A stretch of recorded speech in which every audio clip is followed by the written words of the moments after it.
Hello, guys. Welcome Beyond the Cover Show 51, by the way, with me, Andreia, on Dreamcatcher Radio, where we talk about books, literature, and also I answer your questions. We have a very lovely day today, but I hope you guys are still enjoying it and going to enjoy today's show because,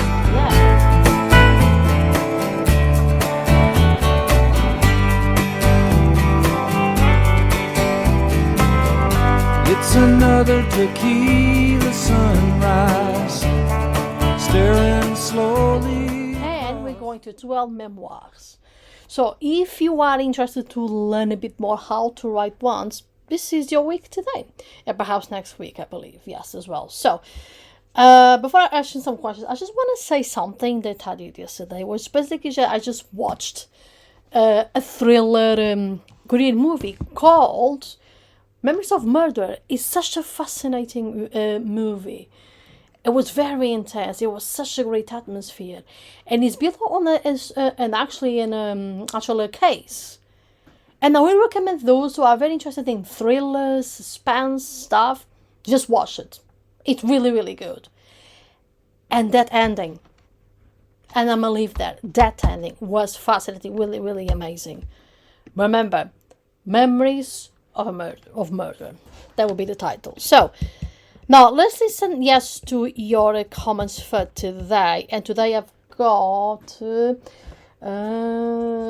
lovely commenty questions as well. So the first one is from Nana from Wimbledon, and she asks, well, first she says, loving your show. I just wonder, do you like crosswords? You seem to have a very clear mind. Well, Nana, I want to say thank you so much for the observation, for me having a clearing mind. Sometimes it's not clear, but nonetheless, I want to thank you for that. And also thank you for liking my show as well. It means that, I don't know if you're a reader yourself, or if you're writing a book as well. It means, well, someone catch your eye, or probably you just got interested and you just listen to what I have to say and to teach other writers, and also to support them, also to give them a voice so they can push out their stories out there. So, I like crosswords. They're not my cup of tea, to be fair. I do not find myself do much crosswords, to be honest. It's not something I do every day or do very often. Unless I don't have my comfort things, so for example, books around, or even stuff that I personally do. Or I have what I like, so I can grip some across one and do. Yes, I can grip one and do, but it's nothing that I like, or so, because they're not my cup of tea. And that's pretty much it. So next is Kelly from Hockenpen. I hope I pronounced the name right, perhaps not, but it's Hockenpen. I think is how you pronounce it, I think. And she asks, have you ever thought about doing a segment reading out the book? Say a few pages each week. No, but as to give me an idea, why not? The thing is, though, I have a specific way which I want to do the show. Because right now I'm just, teaching people the 7 stuff that makes a good book. And we're touching genres, and I want to just finish the stuff, at least 2. Finally finalized what makes a good book, finding the aspect that makes a good book. After that, we're just going to watch a film from an actually famous comic author, a writer, which he says that we should also read bad books. We're going to see his position and then perspective on that. And also see the elements that makes a terrible book as well, because we need to know this as well, as writers and readers. And my plans of that would be to touch on the history of writing and books as well, because it's a very interesting, and also the history of bookshops, because it's so fascinating to see how the books and writing evolve through time, and now how we look at it in the past to see, wow, this is really a lot. For example, I don't know if you read, but have you read The Castle of Otranto from Applepool? The writing, it's not like it's written from nowadays. It's just completely different. And also the way the style is very different as well. But it was, if you think about it, the beginning of the Gothic genre. So this is in itself is already interesting to know. But yes, I will consider your suggestion because I think it's a very good one. It might be I could also do this to break up from the explanations as well. And so I'm going to consider yourself that, Tina. So thank you for this suggestion. So yes, consider yourself. I have considered your suggestion. So thank you, Kelly. So Ryan from Birmingham asks, if you're the fictional character as a guest on your radio show, who would you choose and why? Yes, I will consider Viv, the retired old barbarian that opened a coffee shop serving lattes, from the book Legends and Lattes by Travis Baldry. And why? I think it would be really cool to ask her, hey, what stories did you have back in the day when you used to be a barbarian? And she was like, oh, I used to fight this and that, I used to go this and that, but there's some politics here and there, and just like, ugh. Too much stuff going on, too much wars, too much people dying, etc., stuff like that. You know what? I got tired, I got exhausted, I said, you know what? Let's change life. Now I want to serve others. I want to be in service of people. I want to serve cafes and lattes around my neighborhood. So I just want a peaceful life, a different one. I think it'll be very interesting because think about that. A retired orc barbarian that opened a coffee shop serving lattes. This is such an interesting idea in itself. And imagine a character that used to be in a position of war and she saw so many stuff happening. Now she comes back and she just opens a coffee shop instead of others. I think that's just absolutely great. And I think that would be so interesting to know from my perspective.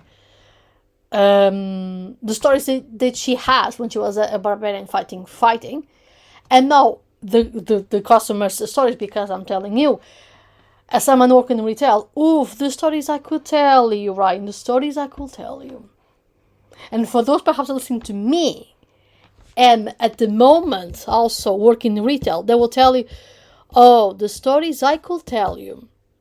And that's pretty much what I have to say. So yes, it'll be Viv, from the book Legends and Lattes by Travis Baldry. So, Angry Holmes from Watford asks, is there a classic piece of literature that you feel is highly misunderstood or deserves a complete critical revelation today? That's a very interesting question, Ingrid.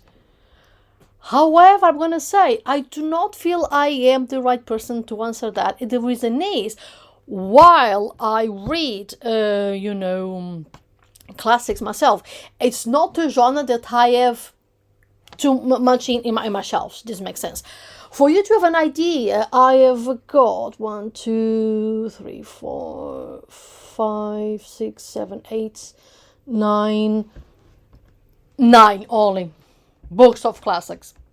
And there are one very popular. I think the only one that at least two actually, that I may not be familiar is The Turn of the Screw by Harry James and The Strange Case of Dr. Jekyll and Mr. Hyde by Stevenson.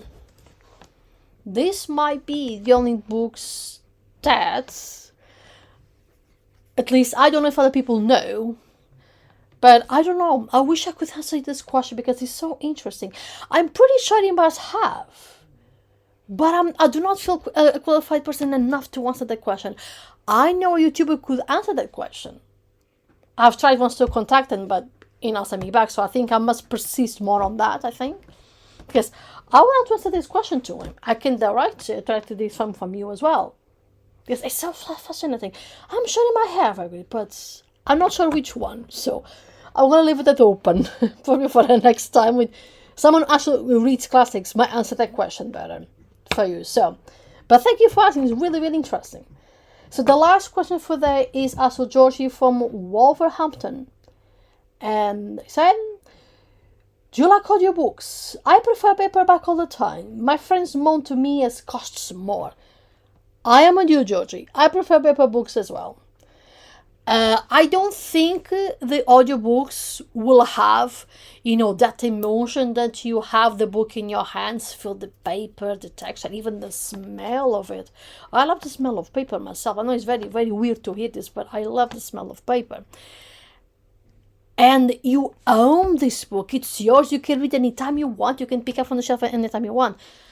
Audiobooks have the advantage to have other people to read for you and to try to voice acting, let's say, the story. But it's not the same, I think. Because when you pick up a book, you're already imagining the characters, from your head. And I think that's the part of writing a book, is imagination. You as a reader, you imagine things. And that's the magic of it. And these ones are the questions for today. So I want to thank Nana, Kelly, Ryan, Ingrid Holmes, and Georgie to come with me. Really appreciate it, guys. Thank you so much for your questions and also a suggestion, which I'm really, really keen to try one day. And if you're still listening to me, you would like to reach out, you're a writer, perhaps to be interviewed, reach out to Dreamcatcher Radio website and just say you want to be interviewed by me. I'll be very glad to interview you. Or if you're a reader, you wanted to chat with me about books, let's do that. I'm still waiting, if perhaps, my gosh, the time and stuff, to reach out to a reader. And let's have a chat about books, and let's chat about the genres that we're passionate about. Stuff like that. Yes, reach me out. Or also have questions, suggestions for books. Yeah, reach me out. Do that as well. So thank you for listening to me. And because it's non-fiction, we return back to gothic and metal music. Yes, we're finally here now. So, and to start the show, let's listen to Velvet Kills. That show. So, Velvet Kills is a synth punk electronic electro rock duo with Echo on vocal bass and Harris Elson on guitar sings, based in Lisbon, Portugal, formed in 2014. Velvet Killed is a throughout modern and urban endeavor, speaking directly to today's society, with all its anxieties, addictions, destructiveness, as well as its acceleration. You will find in the driving beats raw emotion and a terrific darkness. The sound is complex, almost abstract, a combination of cinematic textures, gritty guitars, and potent vocals. The music is in the very essence of a synth punk, dark wave, which combines opposing feelings, contrasting atmospheres, dark but luminous, sensual, glamorous, and at the same time dancing and energetic, raw but chiseled. So guys, let's listen. Velvet Kills, That Joke.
Did you miss Gothic music that I introduced? I have missed a lot listening and bringing back to the radio show. So, welcome back again, Gothic music. And perhaps we're going to listen today more actually American metal, because I watched my list, the music, at least the artists that I could show today, and was like, yeah, we need to cross over some stuff here because there's a lot of artists I still have to cross out just to show and to share to people. So yeah, you just listen. Velvet Kills, That Joke. Now let's not start our show. And another way there's to say that last week you learned how to do a thriller. You've learned what the thriller is, what makes a good thriller to grip your readers. And we also saw the core elements of the thriller, the must-haves on the thriller, the thriller subgenres, how to structure a thriller, the most important scenes on the thriller, the 5 beats every thriller needs, tips for writing a thriller, and then write your thriller and drop some jaws. And then we saw very briefly about literary fiction, and that's pretty much it. And then we stopped from there. And now, for those who are waiting to learn about biography, autobiography, this is the time. Now, welcome to non-fiction genres. So, what are non-fiction genre specific? So, non-fiction literature tells the truth, or tries to anyway. All the genres under this heading deal with real experiences and real people in our every world. It makes sense. If you think about an issue, non-fiction literature, you go out there. It tells the truth, or at least they try. Because I think with misinformation nowadays running around the internet, many things can go wrong. And because of that, can mislead to misinformation. And what can be parts of the truth can also be. So this is why it tells the truth, or tries anyway. But usually they tell. Autobiographies tell somebody's life. Travel books tells the truth about countries and their culture and places to go visit and the foods in there, for example. And so on and so on. And today we are going to touch on biography, autobiography. So, a biography tells the story of a usually famous person's life. In autobiography, the author tells the story of their own life. So, the source I come with this is not the same source I've been reading you guys throughout the radio show. It's actually from a famous author. And I found on the blog about writing, which is blog about writing. And these writers in the Storm blog.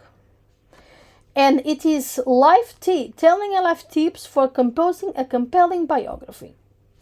So remember, the blog is Writers in the Storm, which I think is a very interesting title if you really say so. So let's see. Telling a life tips for composing a compelling biography. So I'm going to bring the author called Louis Privat or Pravity or something like that. I'm sorry, just sometimes the names for me it's a bit of a challenge, but I try. So let's see, according to her, how can you write a biography? So, people read biographies to learn more about people they admire or better understand the motivations of those they despise. A great biography offers a glimpse into the lives of noteworthy individuals. Readers share the individual's journey, experience and triumphs and failures, and gain insights into their own lives.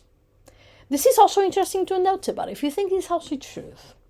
We just saw now that a biography usually is about famous, popular people, but also can be someone else. For instance, in my shelf, which I'm not going to touch because this is a genre which for me it's not interesting.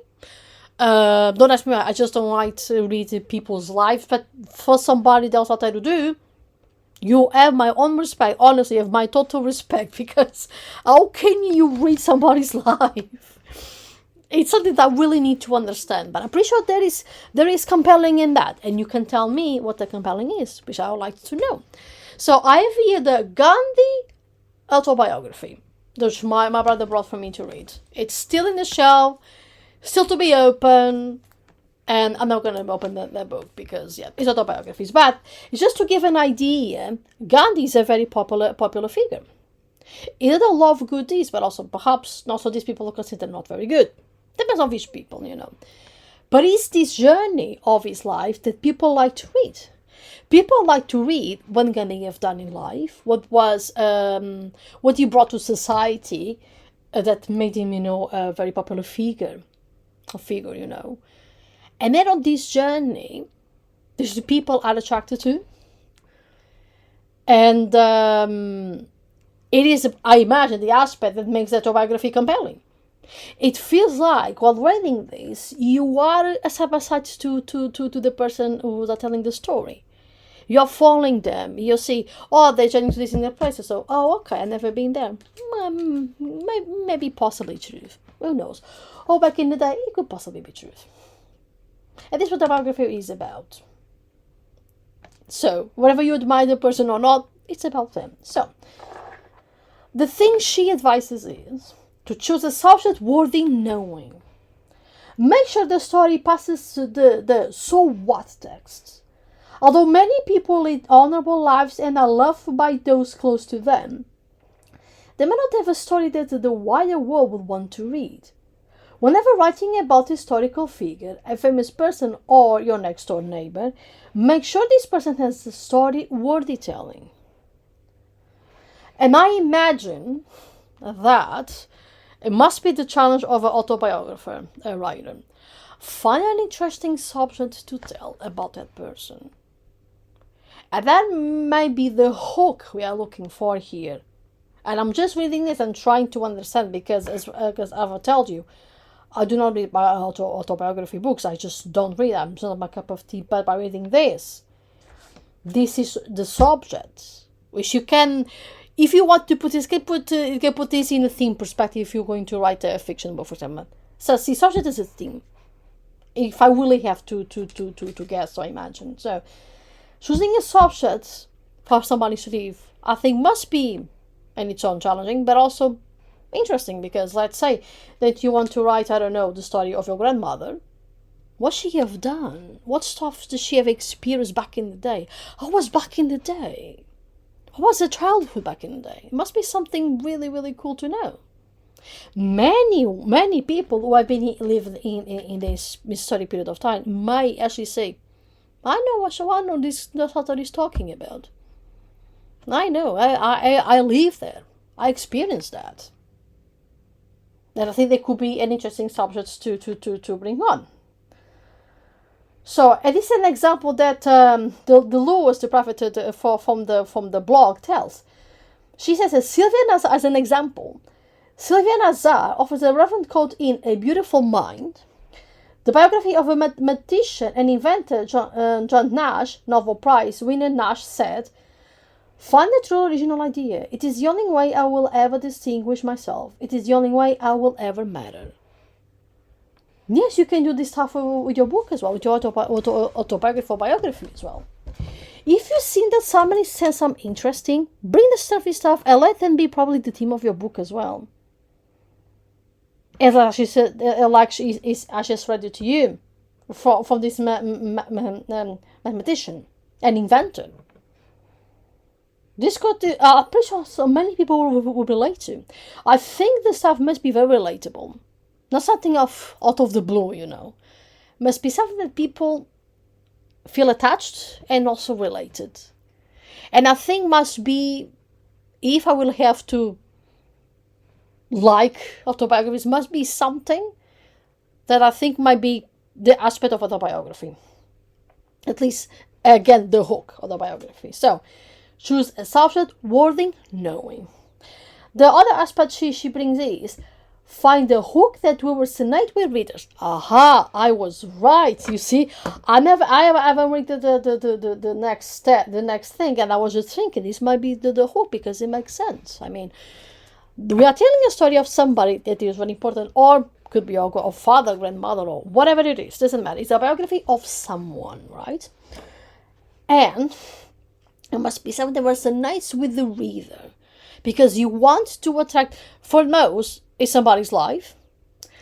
And if it's something important that you have done said, bring that. And that's your hook. So, what is the part of subject that will draw readers in and make them want to read more about this person? Is your subject this is just examples, cancer survivor, modern day hero like Captain Sluggenbanger or Hansen River fame, villain like Adult Hitler, well, not a name for nowadays what's happening, but is an example. Or member of a marginalized group. Yeah, this would be the examples. Think about that. Or could it be the mother of 80s, for example? Could be the faction of something. You know, something that could be people could be relate to. Let's just say it again. And then she says, after researching the key events in the baseball, for example, this is going to be the example of the find the hook that will resonate with readers. This is going to be the example. After researching the key events in baseball legend Jackie Robinson's life, author Doran Rappaport found her hook. She realized that courage and defiance define the men who opened the gates for athletes of all races. Due to Robinson's contributions to the sport and society, Major League Baseball retired his number. Miss Rappaport hit a home run with the title of a book, 42 is Not Just a Number, The Odyssey of a Jackie Robinson. See how it's done? Once you research stuff, very important stuff for the person you want to write about, it must be something that will like, if you think about it, according to what I've just read, yes, athletics is for every race. It doesn't matter who, because anyone can be a good athletic. Anyone can achieve greatness one day. They work out very much their body. And the title itself, 42 is not just a number. 42 is not just a number. Let that resonate a little bit in your mind. 42. Maybe she's trying to say 42 as age. Maybe. It could be. I don't know. Maybe, according to a study, 42 people of certain races. Blah, blah, blah. I don't know. I'm just generally assuming because I don't know this book. I don't know. But it makes it interesting. Already the title says. And then the Odyssey of Jackie Robinson. So this is already to bring what this athletic Jackie Robinson did to the society. And with this in mind, we're now going to just give a little bit of a pause, as usual. I've talked a lot. Oh my gosh. I took a lot with this one. So, my next song is going to be a metal band. And it is called August Burns Red. Whitewashed. So, this is an American metalcore band from 2003. According to a YouTube comment, because I was trying to find information about this, but I couldn't. But I think the message is pretty clear. It's pretty clear. I think you guys are going to understand. But I want to make sure I say what it is. So I think this is mostly going to be about to not judge other people. And I think the story is because I think this group is misjudged, by these very fanatical Christians. And then they receive a lot of backlash, and you know what it is. It's awful. It's awful. So Whitewash is a song created by August Burns Red to tell people to stop judging them for certain things because none of us can be perfect. The song teaches us something that we can tell and learn from. Rather than thinking you are going to help somebody by calling them out or judging them, Think about your own life first. Accepting people for who they are will make a stronger impact on someone rather than telling them they are wrong. So, without any more delaying, let's listen. August Burns Red, Whitewashed.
It was a very short song, but I think it's very powerful. Whitewash by August Burns Red. To not judge others, to be yourself, and to look at others as human beings. Yes, if you think about it, yes, definitely we also have, say, I have this limit, definitely. That's a side that absolutely is wrong, and we should fight to have a better life, definitely. But simple things like, for example, religion. Why should I judge others to have a religion? I don't believe in God or in Jesus. I don't. If others do, let them. What's wrong on that?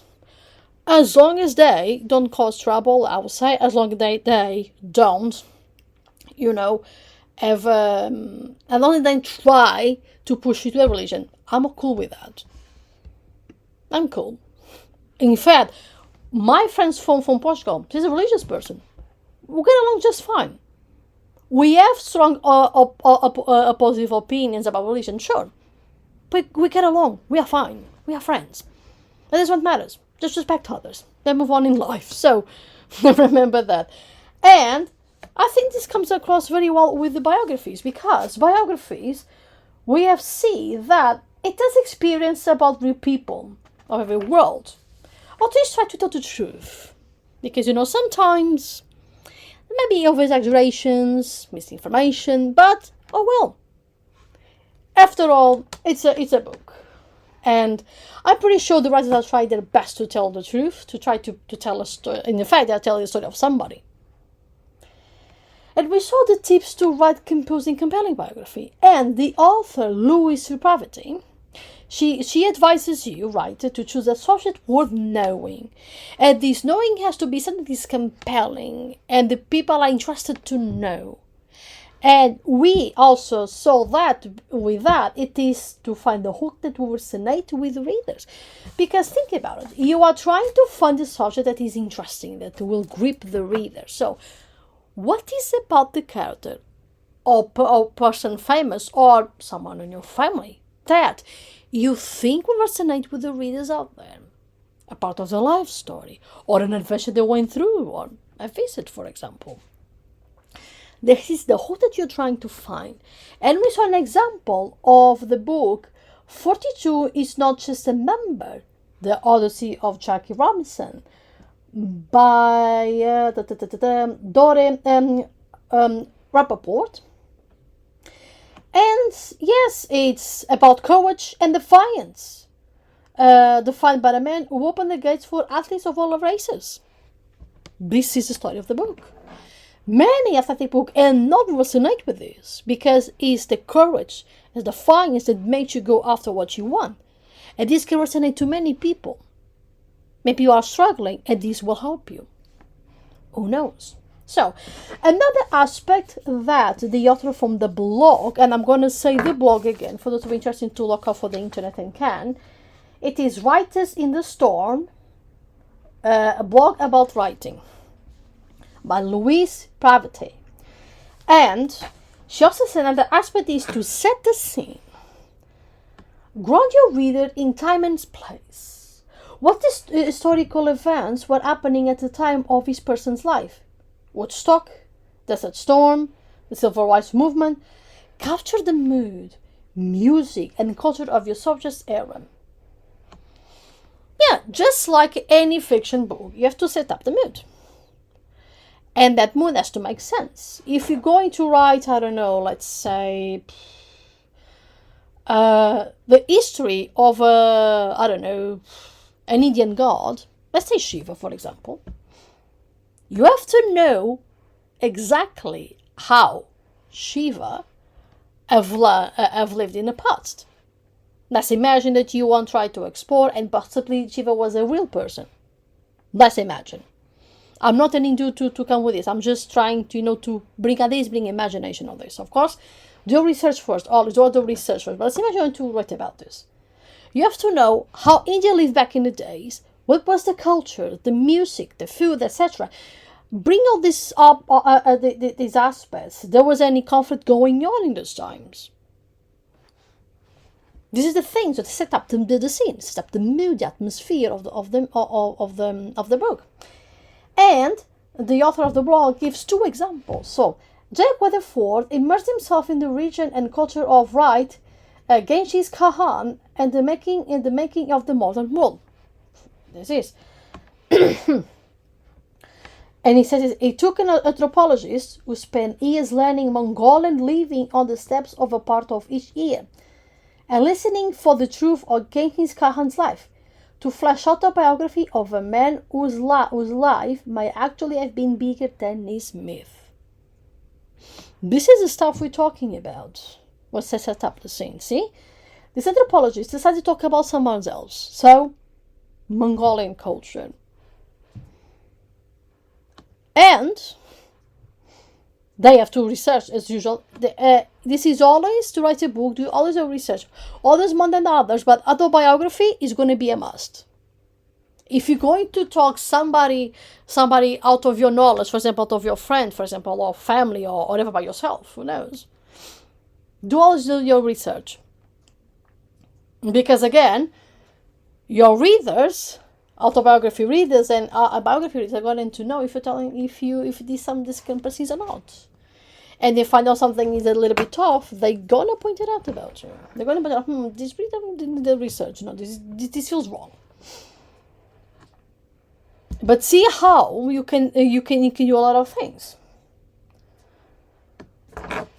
And with this author is the Mongolian with Genghis Khan's life. Stuff like this you can do. And of course, as usual, because I've been saying this many times, I'm going to say it again, do your research. Ask for diaries, personal letters, and photographs. Gain permission to interview family members and people who know the person well to gather anecdotes and gain different perspectives. After interviews, so I'm going to say something that she have done, the author of the blog. So she says, after interviewing my subject's girlfriend, she provided dialogue and vivid descriptions of the settings. She also offered insights that made him more vulnerable and relatable. If your subject is long deceased, review historical records, newspaper articles, speeches, and other books about this person. Genealogy sites like Ancestry.com may lead you to surviving family members or descendants. The example the writer of the blog gives is what Isaacson is one of the most famous biographers of all time. His works include Benjamin Franklin, An American Life, Elon Musk, and Einstein, His Life and a Universe. Isaacson concluded more than 40 interviews with Apple co-founder Steve Jobs and conversed with over 100 friends, family members, and business rivals to complete the biography of this entrepreneur. I wrote the biography of Tristan Pepege, a Barack man. Through my research, I discovered that the interracial marriage only became legal in the United States following the Supreme Court decision of 1967, the year of Tristan's birth. So yes, you biographer and autobiographer writer, you have a lot to do. You have a lot to do in your life. So remember, diaries, personal letters, photographs, getting permission to interview family members as well and friends, because it's going to be very important. And probably places where, or you possibly bosses at the time or managers when they, that the person worked as well. I imagine it's something you have to consider, because let's say you're going to interview someone who's famous, but they have worked in the past, I don't know, on a McDonald's, for example. This could be something that can be said in your biography, and this could also be connected how this person is nowadays. Maybe working in McDonald's helped them to understand something about life, the struggle of life, to understand, wages, something. Just connect those and get over research. So again, do your research. I imagine the biographies, it's a lot. Because there's somebody else. And because I imagine if you don't do this, this is going to be a lot of a critique for a year. For readers as well. So remember your research. Also, another aspect is to create a timeline. Subjects rarely recount the events of their lives in chronological order. After listening to the most compelling stories of my subject's life, I organized the chapters into a current narrative arc. Like any great story, there should be a well-defined beginning, middle, and end. Although structure is essential, I began my subject's biography in medias res, in the middle of the action, to focus on a critical moment in this life and capture the reader's attention. Then flashbacks clarify the situation, foreshadowed future events, and accesses to the story. Jeanette Walls, the author of Glass Castles, also began the life story in medias res with one of the most memorable opening lines. I was sitting in a taxi, wondering if I had overdressed for the evening when I looked out of the window and saw a mom rooting through a dumpster. This is the hell of a opening. Like, wow. Throw immediately in action. This is an autobiography. See how you can be very creative as well. And it's just an autobiography, or biographies even. And now she creates a timeline. As she said, it has to be, of course, a beginning, middle, ending. But you can also, invert things. Just, as I've said it again, I'm going to say it again. Explore, write it over and over, see if it makes sense, see if it makes it interesting. Again, if you want to read your story, if you know somebody that loves to read the biographies, that should be your better reader. They should tell them, yeah, you've got something here. I would love to read this. Or, this needs a bit more of work. This doesn't sound right. So, it's just I'm just saying this for you guys to have an idea what you can do. And I'm giving these examples for them from the blog writer to understand. It's from her personal life as well, because she have written as well other books, which I'm going to mention at the end. It's for you to see just this opening of the book Glass Castles by Jeanette Walls. It's powerful. It brings you to that moment. So write on the moment. Let your readers feel the moment. And stopping all the how to create a lifetime, let's listen another Gothic band. This time it is called Last Grasp, Never Banned. According to some from the website, it's an American Gothic band from Florida from 2021, blending the frosty textures of dark wave, the relentless drive of the industrial, and the sharp guitars of the rock. The Last Grasp measures the nostalgia of 80s and 90s goth with a refreshing contemporary sound. So, let's listen. Last Grasp, Never End. 1, 2, 3, 4.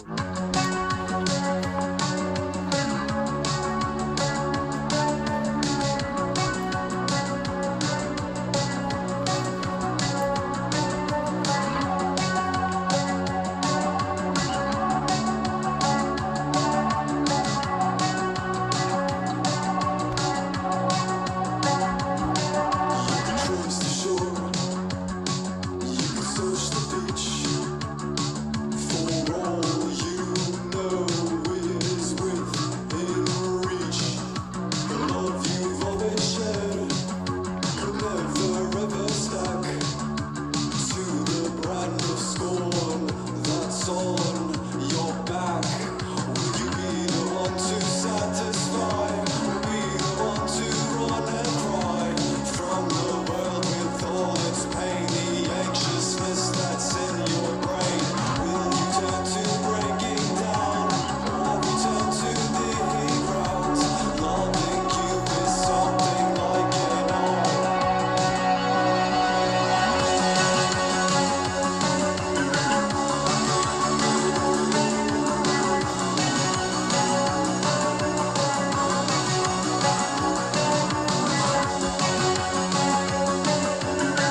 And this was Last Grasp, Never End. And to come back to our show, we just saw that one of the aspects to write a biography is to do the research. Obviously, if you're going to tell a story about a specific person, you have to keep the facts as they are. You cannot make up your own facts as you like. You're just telling a story of somebody else's. As we have learned, biographies, autobiographies, tell the truth. At least they try to tell the truth. Now, it depends where you took your research as well, because yes, you can ask for diaries, personal letters, photographs, get permission to interview a family member, for example, and this could be a way that you do your research, and I think it makes it a lot more personal. Think about it. If you're going to interview, I don't know, for the lack of argument here, just an example, let's say you wanted to write about Keir Starmer, just an example. You have to ask permission of his wife, his grandparents, and his parents, and visit his place to ask him questions and to know about his life. This is what you have to do, or can again access to letters or emails or whatever you needed. But to give an example, you have to do a lot of research if you're going to write about somebody that you like or not, doesn't matter. What it is, you have to tell the story of somebody. It is what autobiographies and biographies are here for. At least to try as possible to tell. And as well, another aspect is to create a timeline. Because it says here on according to the website, and I think it must possibly true. Sources rarely recount the events of their lives in a chronological order. And it's also a fact, because I think when you are interviewing somebody, there might be some lapses on how they tell the time.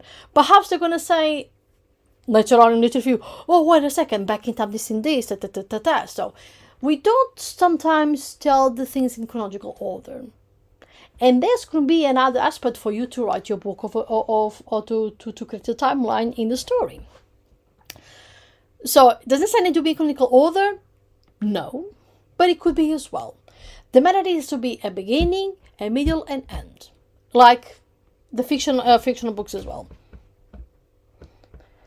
And this aspect as well, that let's see the name, Lewis tells the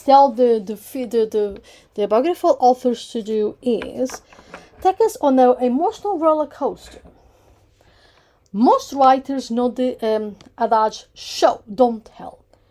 Use descriptive language to help the reader feel the ups, downs, twists, and turns of his person's life. Engage the reader's life's five senses to invoke sensory experiences and emerges in the story. And now here comes an example. Like my father, I've always been a daydreamer, and sometimes I've imagined that on the way home, a terrorist might jump out and shoot me on the steps. I wondered what I would do. Maybe I would take off my shoes and hit him. But then I would think if I did that, there would be no difference between me and the terrorist. It would be better to plead, okay, shoot me, but first listen to me. What you're going to do is wrong. I'm not against you personally. I just want every girl to go to the school.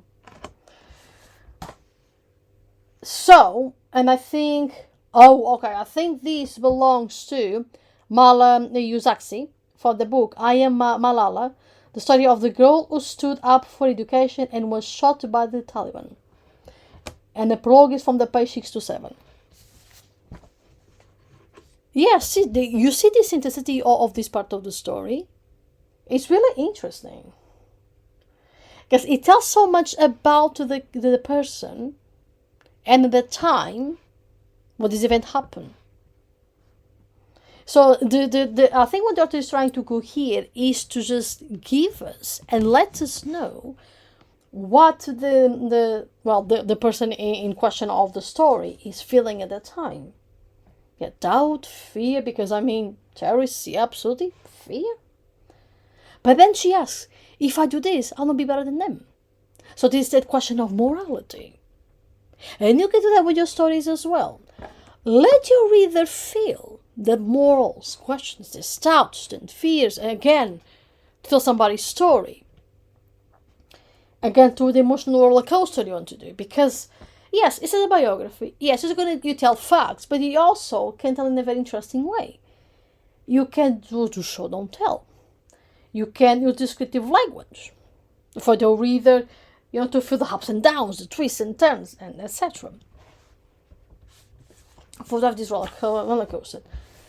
And another aspect is as well to help your subject to become vulnerable. Most of us don't want others to know our deep, dark secrets. However, people unwilling to share the flaws, failures, and challenges will not be relatable to their readers.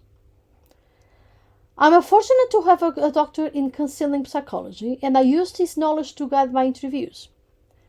However, biographies don't need a background in Freud to employ active listening skills.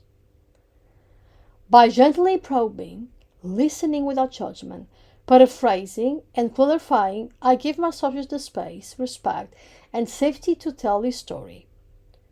Using my iPhone, I recorded my subject's life story over for years while traveling in a car, dining together, or meeting at the studio. So yes, if you're going to interview somebody else, again, coming to the subject I give the example, Keir Starmer, you have to make him comfortable. You have to make him feel safe. And for him to be vulnerable, you have to, you have to respect. You have to give him the space that he needs and be clear and listen to what he says. If you like them or not, is not here the thing. The thing is, if you're going to do a truthful biography, again, about Keir Starmer, you have to let him speak. You let him to tell his truth, what it is like to be him, and what his fears, etc., etc. Because yes, if you never tell his failures or fears, people are gonna say, no, this is fake. I don't like this. So, like any book that you write that is fiction, you remember the flaws of the characters. Think it's the flaws of the characters. Whatever you're going to interview in autobiography, is the flaw of your character, is the flaw. Is the fear, is the doubt, is they might have, as we've touched many times, the fake need. Maybe during the time when interviewing the person you're interviewing, they're going to tell the fake need. And these come at the fears and doubts. And if you write them down, your reader is going to be more relatable to them. Because nobody's perfect at the end of the day. As we have also saw here writing autobiographies or biographies. Because nobody's perfect. You have to tell the truth. The ups, the goals, the achievements, but also the failures, the doubts, the darker side. And this is why this helps the subject become vulnerable. You come with respect. You come to just try to tell the story in a perspective that feels authentic to them, so that others can receive this well. Whatever the person likes them or not, what matters is the truth. And what you tell the truth, I think, is going to resonate with many. As well, another aspect that the author will advises is to identify overreaching themes. Themes describe the lesson or message that the author wants to convey. The overarching theme is centered to the individual's character. For example, many people associated Abraham Lincoln with honesty, Mother Teresa with compassion, and Walt Disney with imagination. Now an example for the real book. In Dancing Through Life, the protagonist's story is one of the resilience, perseverance, and passion. Tristan faced the challenges of dyslexia, homelessness, injury, illness, and racism. Use of subject themes to provide structure and insight to your character's motivation. Exactly. Again, the theme, I've said it here. Yes, exactly. The hook that was in it with readers, the theme, and it comes here as you can see. it has to do with the person that you're interviewing. It has to be about them. What is about them that's going to make other people interested? Could be a theme of leadership. Could be a theme of learning from your failures. That's another thing very interesting to explore. Why not? We are so obsessed with sex and leadership, but we forgot that when somebody reaches leadership, they have failed before.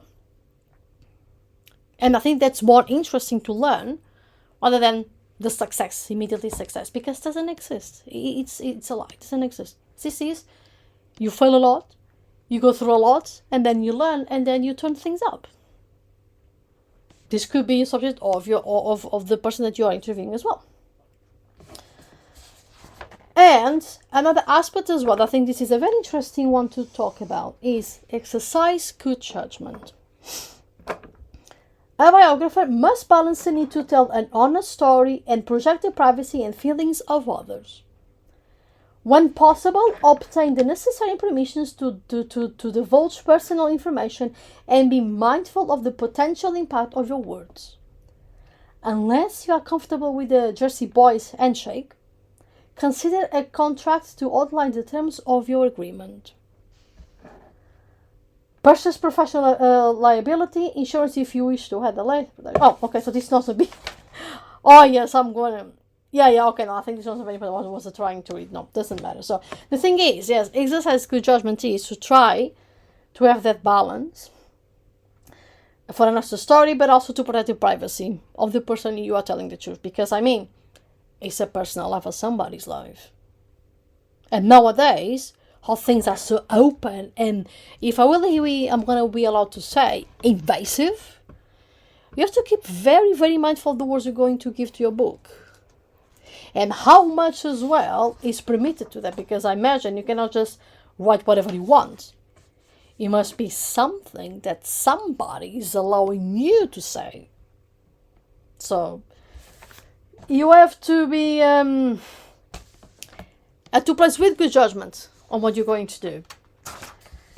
And for that, let's pause a little bit as well. And this time, I'm going to introduce my next metal song. The title is very interesting. They're called Miss May I. And the title of the song is Hey Mister. It is an American metalcore band formed in 2007. This music is about having a father who was never there, so an absent father. So, guys, I introduce to you Miss May I, Hey Mister.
what a very powerful song about absent fathers, and how the singer comes and says, I don't need you anymore at the end. It's so powerful. This was Miss May I. What's a name for the band? I thought it's so interesting to mention. Hey Mister is the song. I really hope you guys have enjoyed it. Also, if you are in a situation that your father has been absent, honestly, you have friends, you have parts of the family that might be with you, stick with them. They're going to be your friends for your life, so remember that. So, also, we just saw that another aspect to write biography and autobiography is to help the subject to become vulnerable. And this is also to share the flaws and also failures and, the challenges that makes relatable to the readers. So, and also, we don't need to be like a psychologist to do this. You just need the person who is doing a biography to feel comfortable. Of course, I give the example of Keir Starmer, but I can mention, like Spalansky. I could mention, from the Reform Party, or from the Conservative, whatever your character, one of the person you want to interview is, you have to give them space for them to feel vulnerable with you. Because remember, you're going to write about their life. It's something personal. And you have to give them space for them to say, hey, this is personal for me, but I'm going to tell you my story. Another aspect is to identify overreaching themes. And we saw on the example that this blogger gives is in Dancing Through Life, the protagonist's story is one of the resilience, perseverance, and passion. Tristan faced the challenges of dyslexia, homelessness, injury, illness, and racism. Use your subject's themes to provide structure and insight into your character's motivations. So remember, while you're writing somebody's story, try to understand the themes of the story. And do they connect with their life? If so, how? And what of parts of the themes that can connect with the flaws, with the failures, or the virtues and the successes? These will bring much, will make your readers, hooked and fascinated about somebody's story. And we also saw to exercise good judgment. And this means to find balance to tell a non-art story, but also try to, try to see how much you can also tell. Because again, if you're going to make somebody, feeling vulnerable, many parts of the story that perhaps they not feel comfortable to tell. And you have to respect it as a biographer.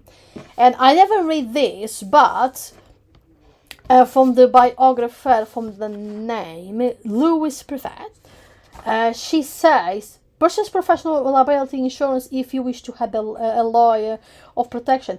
Together, my subject and I choose to omit several chapters and various facts that might cause psychological harm to individuals who are still living. See here this small detail? So this is why exercise good judgment is important in the autobiography and biography as well. Because again, it's somebody's life.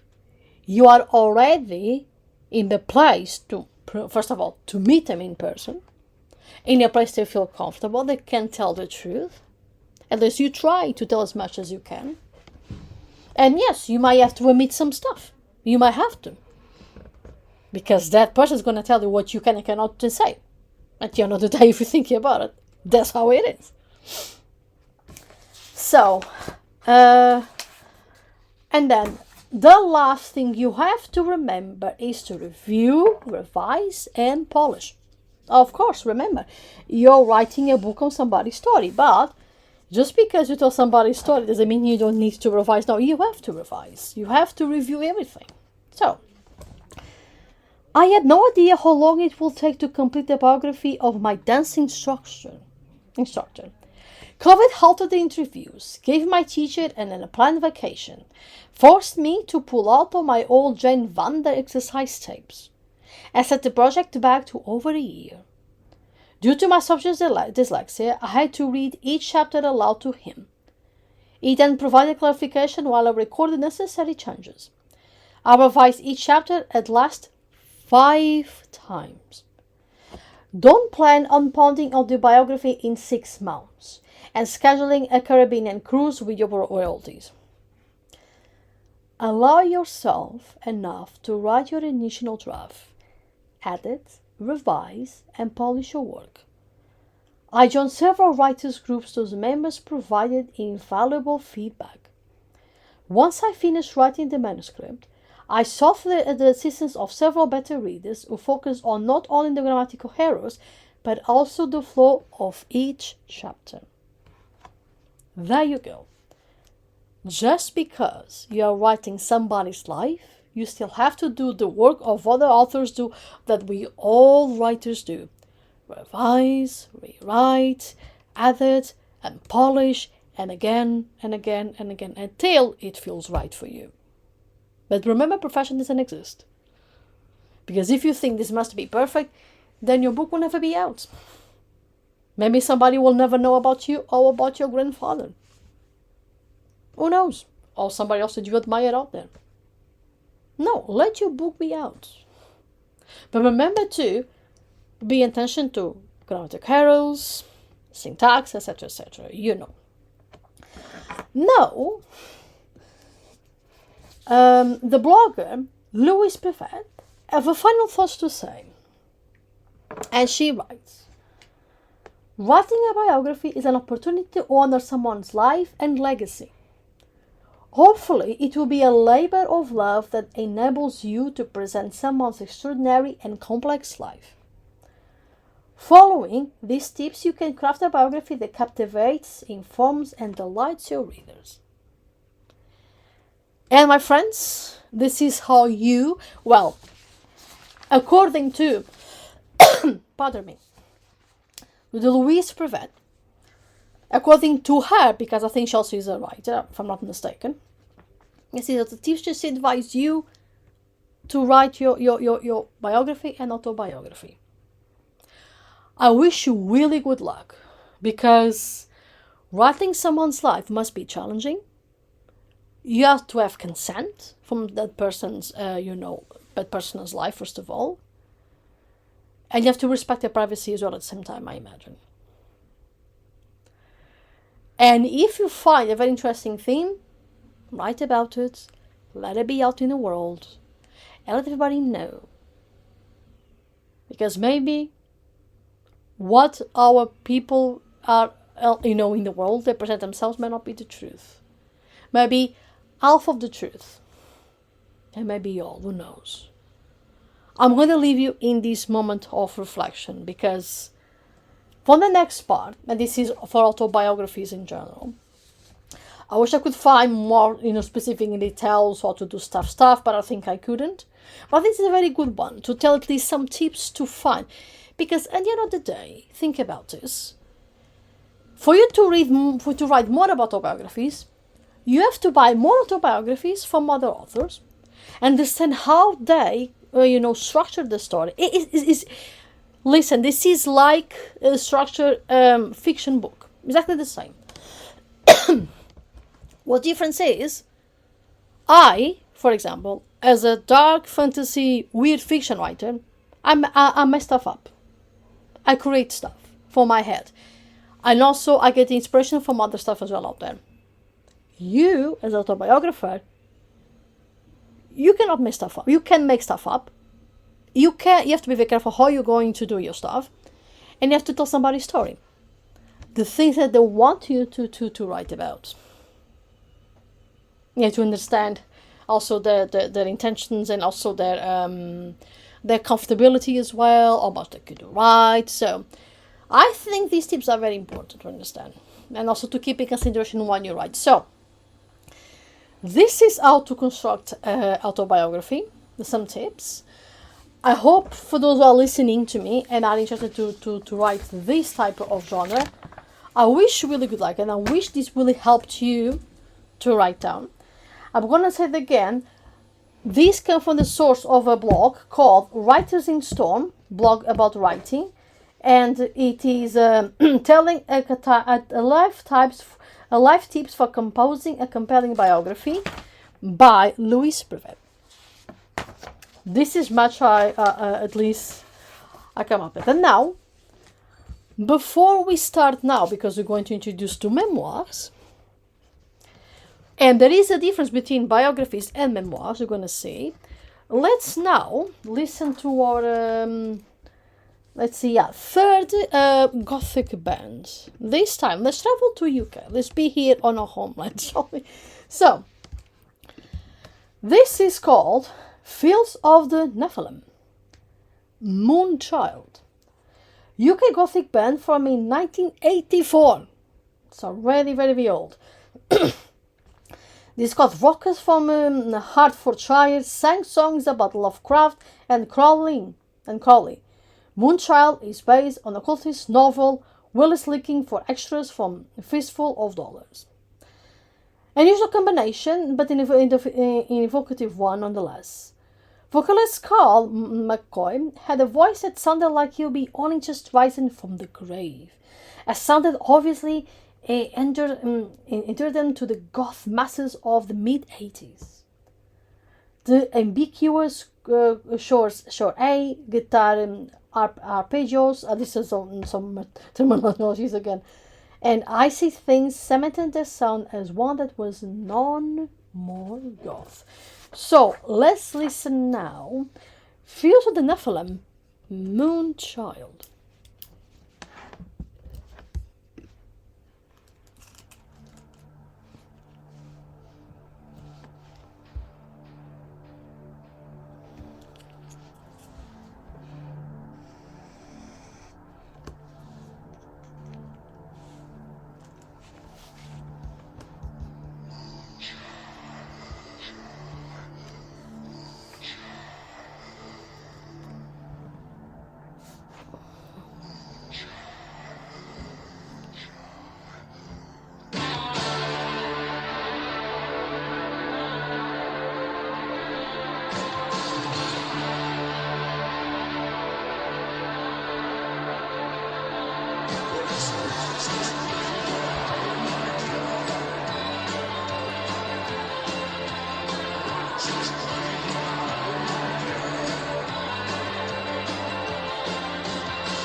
And this was Fields of the Nephilim Moonchild.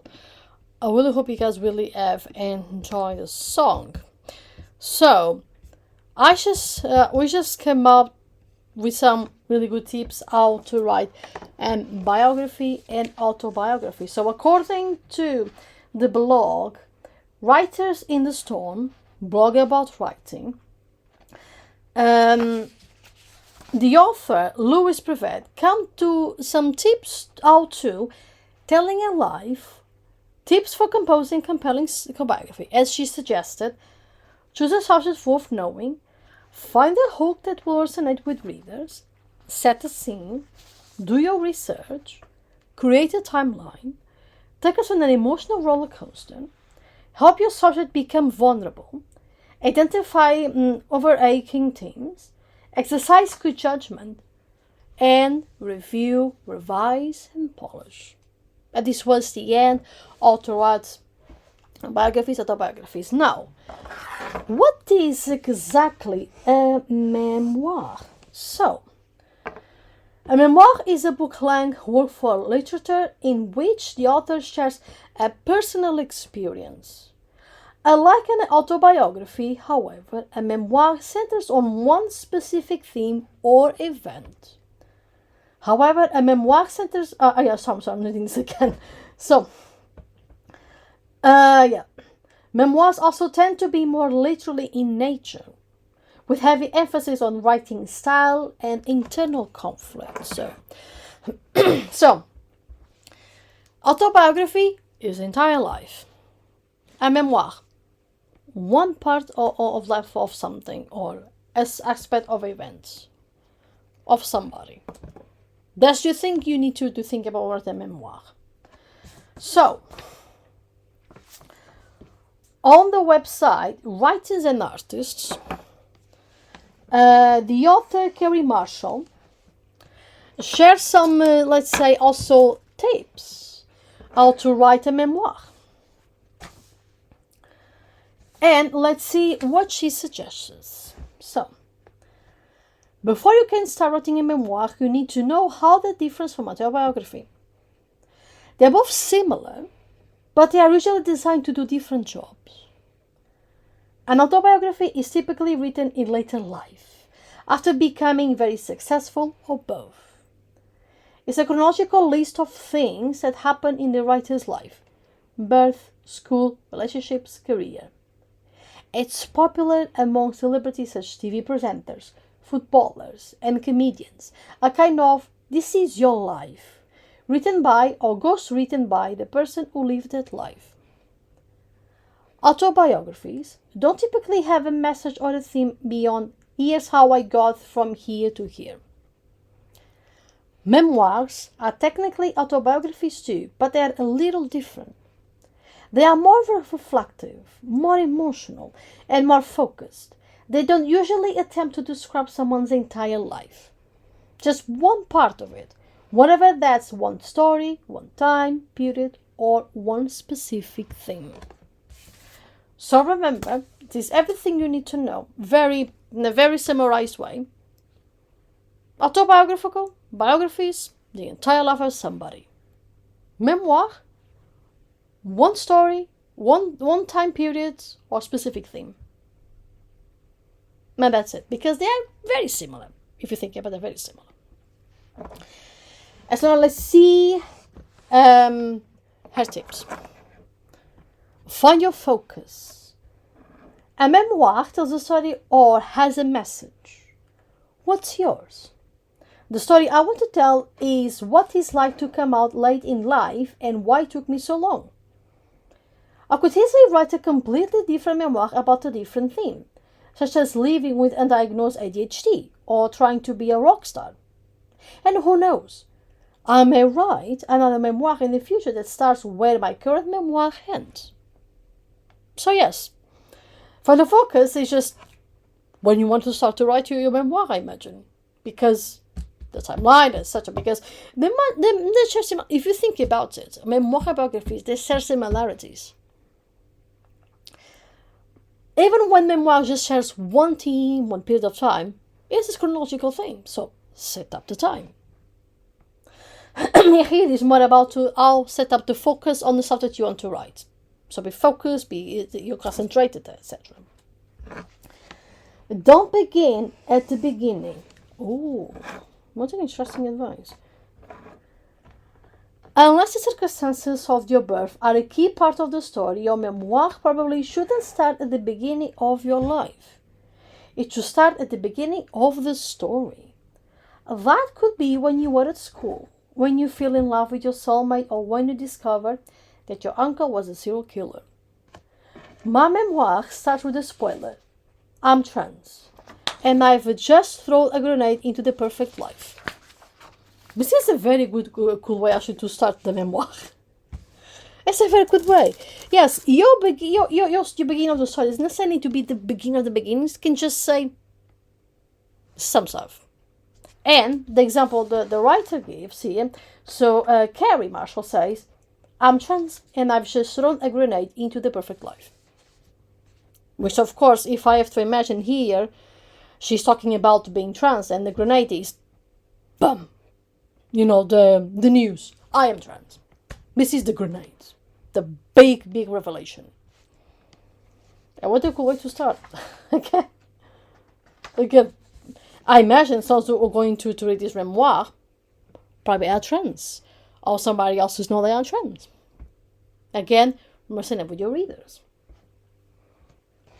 Starting at the end, or near the end, is a technique that goes back to ancient Greek poet Horace. It's called the in medias res, in the midst of things. You will see it everywhere. For example, it's used brilliantly at the beginning of one of my favorite films, Megamind. The film opens with the main character falling from what is clearly a fatal height, as Will Ferrell's voiceover says, here's my day so far. Went to jail, lost the girl of my dreams, I got my butt kicked pretty good. Still, things could be a lot worse. Oh, that's right, I'm falling to my death. Guess I can't. How did it all come to this, you ask? That film actually contradicts the don't start at the beginning rule, because Megamind's story does start when they arrived on Earth. However, unlike me, and probably you too, he was a blue-skinned Highland, so he gets a free pass on that one. This is a very interesting way the writer tries to teach you, memoir writers, how can you start your story. You don't need to start the story, like any fiction story, at the beginning of the beginnings. You can start everywhere, but as to be chronological at the same time. So, let's say you want to start your story of memoir when you got married for the first time. And for example, but while you're writing your memoir at the moment, you have married for the third time, for example. Let's just give an example. Why not? It's there that you want to tell the story. It's not the beginning of the beginnings when you fall in love, but it tells experiences someone might feel connected with. It tells the story of somebody that now is married for the first time, but you tell the story of when you first married. What was the emotions, the sensations, etc. So, and before I give the other tips from the author, let's go to listen to our next song. So our third metal band, and this one is at a very interesting title as well. I'll just come up with very interesting titles, I'm telling you. So this is the Tony Danza Tap Dance Extravaganza. and the song is called The Alpha the Mega. This is an American mathcore band from 2004 actually. And this is an online comment I saw, because I was trying to find what is the meaning of the song, but it was very difficult. So, this is what online comment said. The alpha, the mega, to a Greek letter, signify the beginning at the end. Such a heavy song discussing the frailty and the brightness of human life.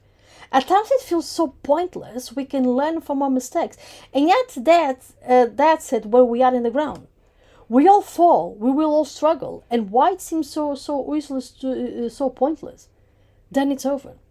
That's what the song appears to be commenting on. So, let's almost get lost hope still. We can still, get things around and we still camp for a better future. But we also need to know the fragility of our existence. So, let's listen. The Tony Dancer Tap Dance Extravaganza. The Alpha, the Omega.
And this was the Tony Dancer Tap Dance Extravaganza. What a very long name, but I think it's just so funny to say. Trying to say this in a fast speech must be really funny, but yes, so the Alpha and Mega. I really, guys, it hopes, just bringing back, the metal again, the aggressiveness, and also the whole beautiful metal things we love to listen to. So, we started to learn about memoirs. And we saw the memoirs is mostly about the specific period of time of a specific person's life. And a specific theme. No more than less. It's similar to biographies, but it's just that there's a difference. And so according to the Writers and Artists website, from the author Carrie Marshall, How to Structure a Memoir, she told us to find our focus, and to not beginning at the beginning, and there was when we stopped. So now, she said to us, have fun with structure. There's nothing wrong with telling a story in the order that it will happen, using the past tense and telling it in the first person. Everybody in the room thought I was amazing, or I threw the turnip at this stupid face. But that's not your only option. You can have fun mixing up, for example, by doing what I did and zooming backwards and forwards in time, or doing so on tangents, or by telling it in the present tense and second person. Everybody in the room thinks you are amazing, or you throw the turnip at this stupid face. Like Kirsty Logan does, so you brilliantly you brilliantly in a parenting memoir, The Unfamiliar. In Chris's case, the style makes the memoir almost painfully intimate, which is the point. In mine, mixing up timelines and going on tangents means I can draw the sting from the sadder bits, or make some connections more obvious. You can also mess around with the content. Some memoirs mix through stories and fiction. For example, by inviting another character to talk to the author, or by describing fantastical events that don't exist outside the author's head. And some use what's called an unreliable narrator to make a memoir where some bits are truth, some bits are not, and the reader has to try and guess which is which. That's very hard to do well. Some narrators turn out to be so unreliable that the book is really just fiction, such as James Frey's addiction memoir, A Million Little Pieces. That started off as a novel, but nobody will buy it, so Frey said it was a memoir instead. He ended up on Oprah and on the bestseller titles before his exaggerations, such as claiming he will be in jail for 87 days, when in fact you'll be only in for a couple of hours, were discovered. So if you're going to exaggerate, make sure you've covered your tracks. So, she encourages you to have fun with destruction. She encourages you to exaggerate a little bit, but also probably be cautious. After all, it's a memoir, and you're telling somebody's or your life in a specific period of time. So, yeah, I cannot say more than she have done already. Have fun. See how it works. Also, I'll imagine that make sure that makes sense as well, and let others read your story, for those you can trust, of course, and then let them have their opinion about it. And what she says next is, remember that people will read it. I know that's the whole idea. But when you're writing, you don't really think about your memoir as a book that your friends, your family members, the people you went to school with, your arch nemesis, and the hot pop star may read. I didn't think about how open I'll be about some very personal stuff until I saw friends posting photos of the book cover on Instagram, at which point I got the fear. It's worthy keeping that in mind. Are you sure you want him to know everything about that? Are you sure you're sure? Because once it's printed, you can unprint it. And once they have read it, they can unread it. And that ties with the next point. Don't make unnecessary enemies. If your story includes other people, you need to have a serious think about how you're going to include them and how they may react to that. That's really hard to predict. So, for example, I'm not dead to somebody I thought I was pretty reasonable about in my book. Other authors have found themselves on the wrong end of a libel suit. Even something as simple as forgetting to name a particular pal in your acknowledgements can lead to some pretty awkward moments. This is not a thing she said, but let's make a pause here, what she's trying to say, as advice. Remember that people will read it. So, remember that everyone is going to know about you once you write your memoir. People you dislike and despise, people that you like and love. And I imagine you have to be very careful, like autobiographies and biographies, how you are going to rephrase that. As the Carrie Marshall said, don't make unnecessary memories. Enemies, also necessary enemies. Because maybe your worst nightmare, as somebody didn't like in the past, going to read and say, oh yeah, sure. Who knows? This is one of the things that you be very careful as a writer.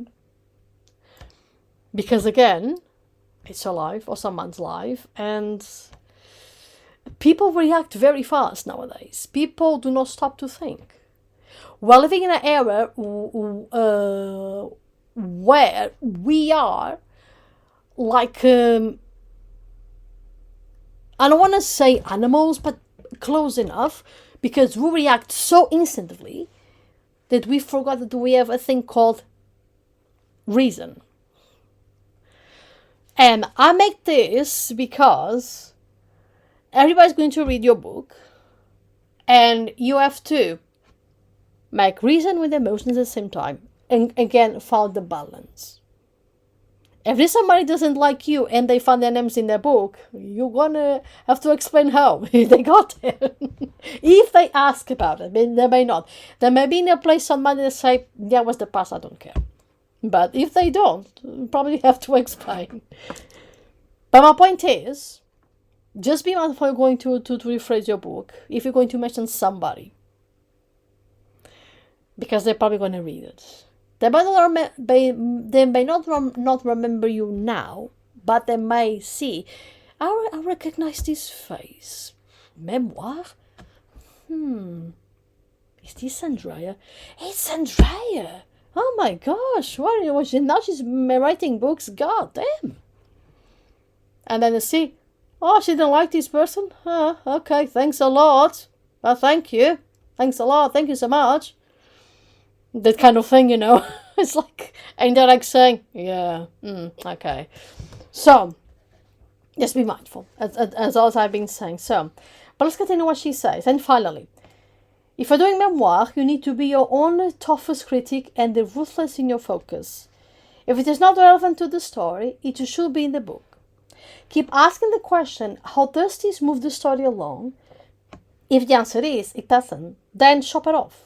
But don't delete it. Just because the scene doesn't fit doesn't mean your words aren't good words. They might just be the wrong words for this particular book at this particular time. And for those who don't know, a little bit of information. So Carrie Marshall is a freelancer writer, copywriter, broadcaster, podcaster, and song singer from Glasgow in Scotland. She's been a professional writer for 25 years and writes features, news stories, columns, web copy, brochures, advertorials, press releases, profiles, tutorials, reviews, scripts, blogs, and books. At the book memoir, Carrie Kills a Man, was a Scotchman Book of the Year and Damien Barrell's Literary Salon Book of the Week. And it was a shortlist from 2023 British Book Awards book for the year in the Discover category. Carrie is a transgender woman and the pronouns are she, her. So, Carrie, if you listen to me, well done. Well done to provide this information for memoir authors out there. Really well done, and thank you for showing this in the website. For this, because I wasn't really aware of the memoir could be done myself. I don't pretend to be a writer one. There was memoirs, but for those who are listening, and if you are particularly listening right now, if you are, thank you for the information. Thank you for being vulnerable at the same time. To give the necessary information for authors out there, to be free and to know what they can write. So thank you, Carrie Marshall. Thank you so much. And before we see from one of the blog, I think a bit more in detail to write a memoir. Let's now come back to our music. So, my next song is actually from a gothic band called Hologram, Still There. So, German gothic band formed at the end of 2015. Hologram blends post-punk and new wave with the crossroads rock and showgaze elements into a headstrong, multi-layered and throughout contemporary homage to the sound of the 80s, including a resolute look to the future, driving dark and catchy. So, let's listen. Hologram, still there.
Switch to the new. So this was hologram still there.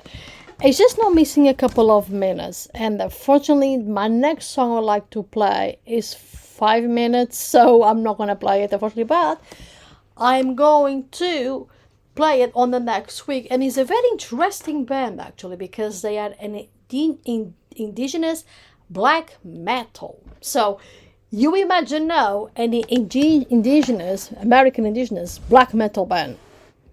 How cool is that? I will say, how very cool is that? And I just want to say, for the remaining time that I have, I'm hoping this moment of how to write autobiographies and biographies have inspired you to write one, whatever you are thinking about writing it. And I hope that the tips that the blogger suggested will help you. And I'm hoping that with this memoir as well will help you as well.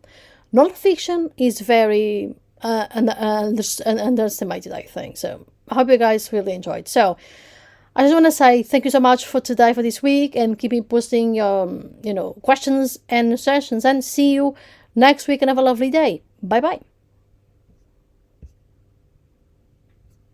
I'm still here. Okay. So I wasn't thinking this could be possible. I mean, this has been some funny stuff happening here on the radio station. So let's just give a lot. Okay, let's talk a little bit more. Yes, the film I watched yesterday was really, really cool. Cool in a sense, right, of atmosphere and writing techniques as well. Again, is